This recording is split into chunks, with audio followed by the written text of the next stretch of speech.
যখন কোনো বান্দা সূরা ফাতিহার একটা করে আয়াত বলে আলহামদুলিল্লাহি রাব্বিল আলামিন, সঙ্গে সঙ্গে আল্লাহ জবাব দিয়ে বলেন হামিদানি আবদি, বান্দা তুই আমার প্রশংসা করলি।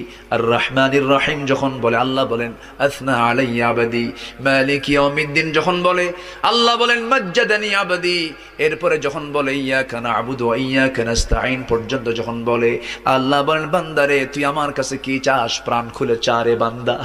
ইহদিনাস সিরাতাল মুস্তাকিম থেকে শুরু করে নিয়া ওয়ালাদ-দাল্লিন পর্যন্ত যখন বান্দা বলে তখন আল্লাহ বলেন বান্দা নামাজের মধ্যে এমন প্রেমের খেলা খেললি বান্দা, তুই যা চাইলি সব আমি আল্লাহ কবুল করলাম। ওই বান্দা যখন রুকুতে যায় আল্লাহ তখন অস্থির হন। ওই বান্দা যখন সিজদায় যাওয়ার জন্য প্রস্তুতি নাই, সমস্ত ফেরেশতাকে ডাক দিয়ে বলেন ও ফেরেশতারা, এই বান্দাগুলো আমাকে দেখলো না, রাসূলকে দেখলো না, কোরআনকে দেখে হাদিসকে বিশ্বাস করে আমাকে খুশি করার জন্য তার সবচেয়ে সম্মানজনক